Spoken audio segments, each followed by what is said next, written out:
Hi everyone and welcome back to my channel. Hi guys, welcome back. Today, we're diving deep into the latest drama unfolding in Port Charles, and trust me, you don't want to miss a second of what's happening in General Hospital's Monday episode. From shocking confrontations to unexpected reunions, and even a potential father-son connection hiding in plain sight, there's plenty to unpack. Let's get started. Sasha stands her ground, a dangerous encounter in the Quartermaine kitchen. Tension crackles in the air as Sasha Corbin finds herself face to face with an uninvited guest in the Quartermaine kitchen. Gripping a meat mallet with the kind of white-knuckled intensity that only pure fear can produce, she is ready to defend herself. "Leave now, or I scream," she shouts, her voice echoing off the marble countertops. But who is the intruder? Could it be Jen Sidwell, coming back to reprimand her after her fiery outburst at the deception meeting? If so, he might have underestimated just how fierce Sasha can be when pushed to the edge. She may be known for her elegance and poise, but if the situation turns dangerous, perhaps she should be reaching for a knife rather than a kitchen utensil. That mallet might leave a serious bruise, or worse, but would it be enough to protect her? And what exactly does Sidwell want from her now? Is this merely a warning, or is Sasha in deeper trouble than she realizes? Lulu pushes Spinelli toward a big decision. Meanwhile, over at Kelly's, Lulu Spencer flashes an encouraging smile at Damian Spinelli as she leans in conspiratorially. "That's definitely worth taking the risk," she exclaims, her eyes sparkling with excitement. But what exactly is this risk that Lulu is urging Spinelli to take?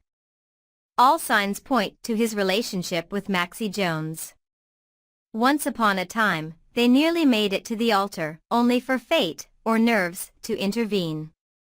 Years have passed, and now they're co-parenting their daughter, Georgie Spinelli, and building a life together. The real question is, has the time finally come for Spinelli to take the ultimate leap of faith and propose again? Lulu seems to think so. After all, love, like life, comes with no guarantees, but is Spinelli ready to risk heartbreak once more in hopes of finally getting his happily ever after? Gio and Dante's unspoken connection, a hidden father-son moment. Across town, Gio Palmieri and Dante Falconeri share a quiet lunch at Bobby's, but there's an undercurrent of something much deeper in their conversation. Joe's brow is furrowed, his expression troubled as he leans forward. "I think you might be the one person who actually gets where I'm coming from," he admits, his voice tinged with frustration. Neither of them realizes it, but in this moment, they are sharing an incredibly personal father-son conversation, without even knowing their father and son. The irony is almost poetic.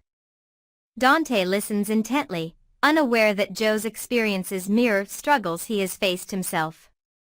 Gio is still fuming over Tracy Quartermaine's explosive rant, particularly her dismissive attitude toward Drew and her failure to acknowledge Scout Quartermaine's emotional turmoil. Gio understands loss on a visceral level. He knows what it means to grow up without parents, to feel abandoned, and to yearn for a connection that always seems just out of reach. But could Dante, unknowingly, be the bridge that helps Gio find the sense of belonging he's been searching for? Brad hopes for a second chance with Lucas. Over at the hospital, Brad Cooper stands in front of Lucas Jones, his eyes filled with hope. There's a flicker of vulnerability as he carefully asks, "Are you saying there could be in US?" It's been years since the baby swap scandal rocked their world and tore them apart. Wiley Corinthos, the child at the center of it all, is nearly a tween now. Time has passed, but has it healed old wounds? Brad's heart is on the line, but the answer he's seeking might not be the one he wants. Lucas is hesitant. Understandably so. After everything they went through, can trust really be rebuilt? Or is Brad misreading the moment, setting himself up for yet another heartbreak? Drew and Curtis, a friendship in flames. At Aurora Media, the atmosphere is electric with tension as Drew Quartermaine and Curtis Ashford face off in a heated confrontation. The former friends have reached a breaking point, and the fury in their eyes is undeniable. Drew jabs a finger in Curtis' face, his voice sharp with betrayal. "You take something from me, I take something from you." His words are razor-sharp, dripping with vengeance. Curtis, his own anger simmering beneath the surface, is already on the defensive. With Stella Henry's guidance, he had orchestrated a plan to damage Drew's reputation in Washington, using a political connection to do the dirty work. But was that enough? Drew has already lost Aurora to Curtis. How much more is Curtis willing to take? And more importantly, how far will Drew go to even the score? Sonny's mysterious favor, why Lucy Coe? And finally, Sonny Corinthos is making a call he never wanted to make. Last Friday, he told Jason Morgan that he needed to reach out to someone, but he never revealed who. Now, the answer is clear. The person on the other end of the line? Lucy Coe. Sonny doesn't waste time with pleasantries. He gets straight to the point. "I need your help." But what exactly does he want from her? Officially, Sonny is looking for a new house, but there's a deeper motive behind his request. He needs intel on Jen Sidwell, and he believes Lucy might be the key. Given her track record, the question remains, how far is Sonny willing to push her? And, more importantly, is Lucy prepared to risk everything again after the disastrous fallout of her last attempt at espionage with Victor Cassadine? Sidwell is a dangerous player in the world of Port Charles, and if Sonny is looking into him, that means something big is brewing. But will Lucy take the bait and dive headfirst into the unknown, or will she refuse to get caught up in another high-stakes game? Final thoughts: Port Charles is on fire. From fiery confrontations to buried secrets and second chances at love, this Monday's episode of General Hospital is packed with twists and turns that will leave us all on the edge of our seats. Who will come out on top in the battle between Drew and Curtis? Will Brad's hope be shattered? And could Gio and Dante be on the verge of discovering a truth that changes everything? Next, we're diving deep into one of General Hospital's most iconic traditions, the Nurses' Ball. For years, this beloved annual event brought glitz, glamour, and powerful storytelling to Port Charles. But after disappearing from our screens following 2020, fans are left wondering, will it ever return? Is there still a place for the Nurses' Ball in the ever-evolving world of General Hospital? And more importantly, what could it look like if it makes a comeback? Today, we'll explore the history of this legendary event, the fan theories surrounding its absence, and why its return could bring back some much-needed nostalgia, drama, and heart. So grab your popcorn, because we're about to unravel it all. The Nurses' Ball, a legacy of hope, talent, and scandal. If you've been a long-time General Hospital fan, then you know the Nurses' Ball wasn't just another fancy gala, it was an event deeply rooted in the show's history. First introduced in 1994, the ball was created to raise awareness and funds for HIV/AIDS research, inspired by Robin Scorpio's emotional journey. The storyline was a groundbreaking moment in daytime television, as it tackled the real-life impact of HIV while showing resilience and hope through Robin and Stone Kate's heartbreaking love story. For 8 consecutive years, the Nurses' Ball became a staple in Port Charles, giving fans unforgettable musical performances, dramatic reveals, and the occasional outrageous mishap. Lucy Coe, the event's eccentric host, was infamous for her over-the-top outfit changes, some of which didn't go as planned. Whether it was unexpected wardrobe malfunctions, surprise appearances, or passionate declarations of love, the ball was always the stage for something extraordinary. But then, without warning, the Nurses' Ball disappeared. From 2002 until 2012, the glitz and glam were nowhere to be found. Fans mourned its loss, believing it was gone for good, until 2013, when it made an epic return to celebrate General Hospital's 50th anniversary. With its revival, the Nurses' Ball was bigger and better than ever. A new generation of characters took the stage, dazzling viewers with heartfelt performances and comedic moments. But at its core, the event still honored the same mission: to raise awareness and support for those affected by HIV and AIDS. It seemed like the Nurses' Ball had finally reclaimed its rightful place in Port Charles. And then, 2020 happened. The pandemic shift, did it end the Nurses' Ball for good?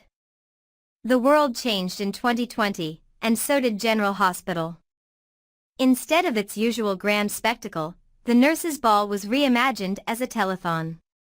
While the shift made sense given the real-life challenges of production during the pandemic, fans noticed something different: the magic just wasn't there. The performances were subdued, the glamour toned down, and the excitement muted. And then, after that telethon event, the Nurses' Ball was simply gone. Unlike its previous hiatus, this time, there was no official reason given for its absence. Was it due to budget constraints? A creative decision? Or did the writers simply feel that the show had outgrown the need for an annual fundraising event? Some fans speculated that other charity-driven storylines, such as the ongoing SAC fundraiser for animal cruelty, may have taken its place. Others believe that the show has shifted away from the Nurses' Ball's message, opting to focus on newer, more complex plots. But despite its absence, the longing for the Nurses' Ball has only grown stronger. Fans speak out: could 2025 be the year of the Nurses' Ball's comeback? Recently, fans took to social media to express their thoughts on the Nurses' Ball's disappearance. A passionate discussion on Reddit revealed just how much people miss the event, and how divided opinions are on its return. One longtime viewer wrote, "There was always something magical about it, Britch and Brad's hilarious antics, Epiphany stealing the show with her powerhouse vocals, the Quartermaines reluctantly participating. It was a true Port Charles tradition." Another fan, clearly a supporter of Brooke Lynn and Chase, pointed out, "I'd love to see it again, but the show keeps pushing this SAC fundraiser.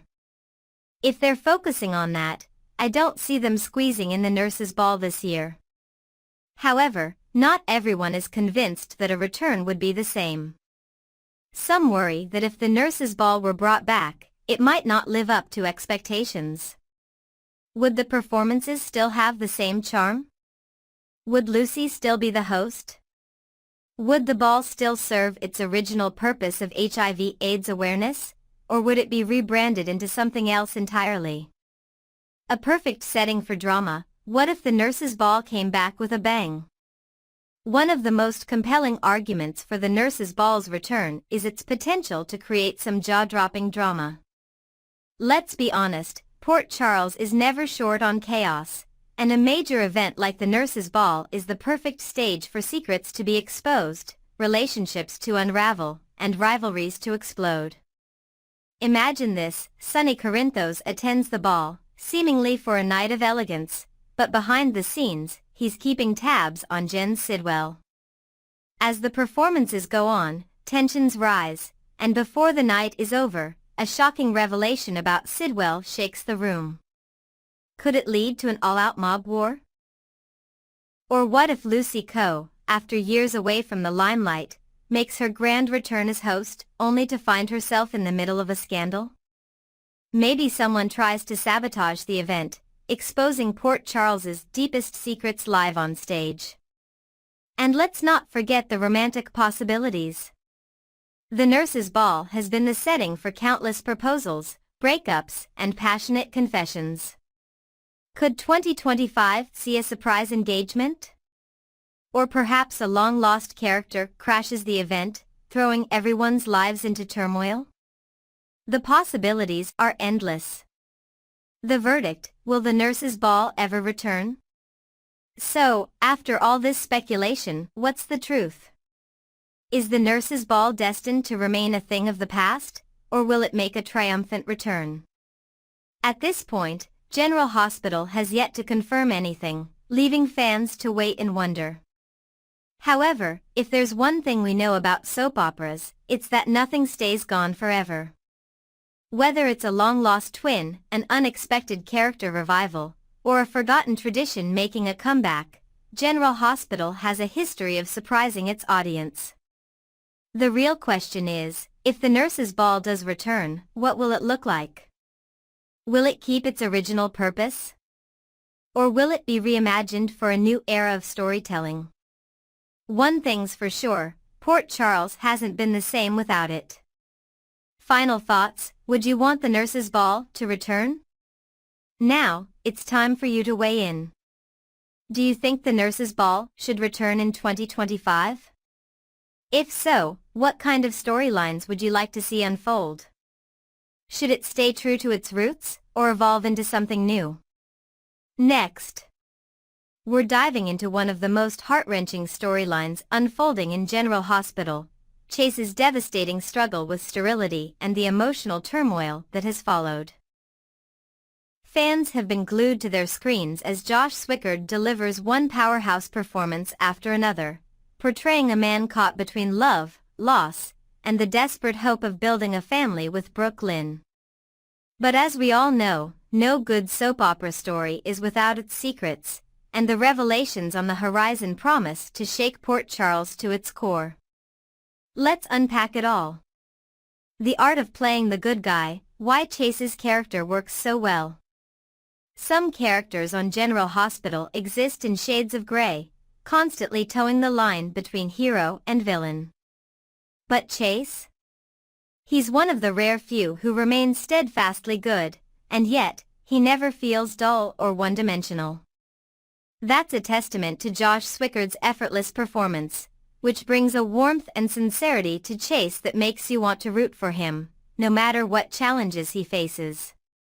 There's an undeniable earnestness to Chase, a noble cop, a loyal friend, and a devoted husband who, even when confronted with heartbreak, still tries to put others first.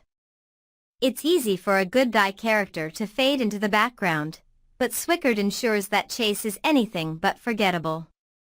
His natural charm and soft-spoken strength make him one of the most compelling men in Port Charles. However, as much as we love Chase's moral compass, the real test of a character comes when they are thrown into chaos. And with the secrets looming over his relationship with Brooke Lynn, it's only a matter of time before Chase is tested in ways we've never seen before. The lies that will change everything, Brooke Lynn's shocking secrets. Brooke Lynn Quartermaine has been harboring not one, but two monumental secrets that, once exposed, will send shockwaves through the Quartermaine mansion and beyond. The first? The true identity of her baby's biological father. While Chase has been nothing but supportive, even after learning that Brooke Lynn once gave up a child for adoption, she failed to tell him a crucial detail. That the father of that child is none other than his best friend and police partner, Dante Falconeri. And the second secret? That very same child isn't off in some faraway town, growing up in an unknown home. He's been under their noses this entire time, living right in the Quartermaine mansion. That child is Gio. Brooke Lynn's mother, Lois, played a pivotal role in keeping this hidden, having handed the baby over to her cousin, Camila Cerullo, to raise as her own. Brooke Lynn may have believed she was making the right choice, but when the truth comes out, the consequences will be devastating. How will Chase react when he realizes the child he thought was lost has been within arm's reach this entire time? And more importantly, how will Dante cope with the revelation that his own son was living under the same roof all along? Chase's battle, from heartbreak to desperation. Even before these shocking secrets come to light, Chase has already been fighting an uphill battle. The news of his sterility was a crushing blow, upending the dreams he and Brooke Lynn had of starting a family together. But rather than giving up, Chase did what he always does, he looked for solutions.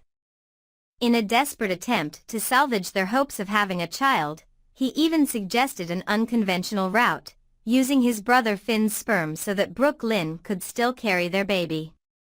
The idea alone was a testament to Chase's determination to make Brooke Lynn happy, but it also showcased the depth of his emotional struggle. He wasn't just offering up a solution, he was clinging to any possible way to hold on to the future he had envisioned. Swickard masterfully conveyed this turmoil, his every expression laced with vulnerability as Chase tried to convince himself, and Brooke Lynn, that this was the right path forward. But what happens when Chase realizes that, all this time, Brooke Lynn had been keeping the biggest secret of all? A Quartermain earthquake, what happens next? Once the truth comes out about Joe's real identity, it's safe to say that the Quartermain household will never be the same again. Emotions will run high, tempers will flare, and relationships may be irreparably damaged.